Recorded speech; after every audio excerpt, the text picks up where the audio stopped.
ఏరి కోరి ఎంపిక చేశారు. ఏదో ఉద్ధరిస్తారని ఆశించారు.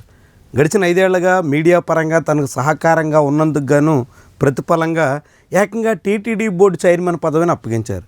కానీ టీవీ5 చైర్మన్గా ఉన్న బిఆర్ నాయుడు టీటీడీ చైర్మన్ అయిన తర్వాత సాగిస్తున్నటువంటి వ్యవహారాలతో చంద్రబాబుకు కూడా తల బొప్పి కడుతున్నట్టుగా ప్రచారం నడుస్తోంది.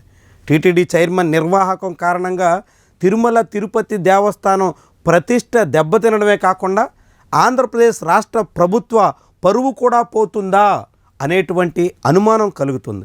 ఇటీవల వరుసగా జరుగుతున్నటువంటి పరిణామాలన్నీ పరిశీలిస్తే బిఆర్ నాయుడి వ్యవహార శైలి బయటపడుతుంది.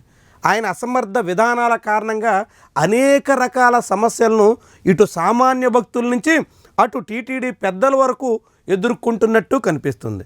ఏకపక్ష ధోరణితో సాగడమే కాకుండా అక్కడ వైఫల్యాలని ఎవరైనా ఎత్తి చూపితే నేరుగా తన మీడియా సంస్థ ద్వారా ఆఖరికి భక్తుల్ని కూడా విడిచిపెట్టకుండా నిందించేదానికి ప్రయత్నం చేస్తున్నటువంటి తీరు మీద చాలామంది విస్మయం వ్యక్తం చేస్తున్నారు.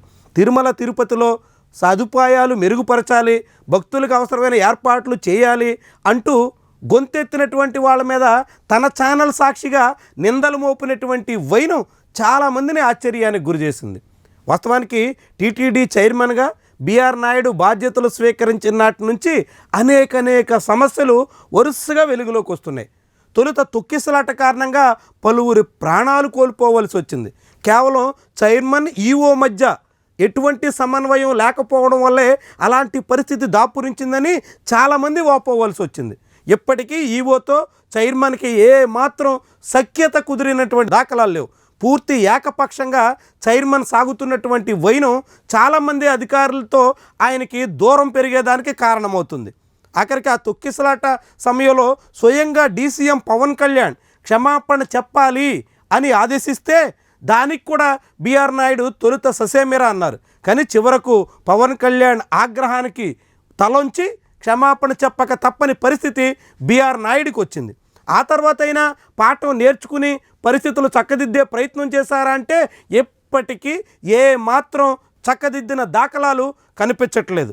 చివరకు తిరుమలలో నాన్ వెజ్ తింటూ దొరికేసినటువంటి ఉదంతాలు, బెల్ట్ షాపులు తిరుమల కొండల మీద నడుపుతున్నటువంటి వైనం వెల్లడైనటువంటి వాస్తవాలు, ఆఖరికి ఒక భక్తుడు నమాజ్ చేసుకోవడానికి కూడా తిరుమల కొండల్ని ఉపయోగించుకోవడం, వీటన్నింటికీ మించి ఏకంగా క్యూ లైన్లో భక్తులకు ఎటువంటి సదుపాయాలు కల్పించలేకపోవడంతో తొక్కిసలాట క్యూ లైన్లోనే సాగడం, ఇలాంటి పరిణామాలన్నీ కూడా ఈ బిఆర్ నాయుడు చైర్మన్గా వచ్చిన తర్వాత మాత్రమే సాగుతున్నటువంటి తీరు మీద చాలా ఆందోళన వ్యక్తమవుతుంది. వీటన్నిటికీ మించి ఇటీవల తిరుమల తిరుపతి దేవస్థానం బోర్డు ద్వారా పీఠాధిపతులు మఠాధిపతులకు ఇచ్చినటువంటి నోటీసుల వైనం పెను దుమారం రేపింది. ఏకంగా కేంద్ర ప్రభుత్వ పెద్దలకి ఫిర్యాదులు చేసే వరకు వెళ్ళింది. వాళ్ళు స్పందించి రాష్ట్ర ప్రభుత్వానికి హెచ్చరికలు చేయాల్సినటువంటి పరిస్థితి వచ్చింది. ఇలా మొత్తంగా బిఆర్ నాయుడి వ్యవహార శైలి మూలంగా ఆయన తీరు కారణంగా అటు టీటీడీ బోర్డులో ఉన్నటువంటి సభ్యులకు కూడా ఏ మాత్రం పొసగడం లేదనేటువంటి అభిప్రాయం వినిపిస్తుంది. ముఖ్యంగా దర్శనాలకు సంబంధించినటువంటి ఏర్పాట్లు ఇతర విషయాల్లో టీటీడీ చైర్మన్ తీరు మీద కొంతమంది బోర్డు మెంబర్లు నేరుగా సీఎంకు కూడా ఫిర్యాదు చేయాలనేటువంటి ఆలోచనలో ఉన్నట్టుగా చెప్తున్నారు.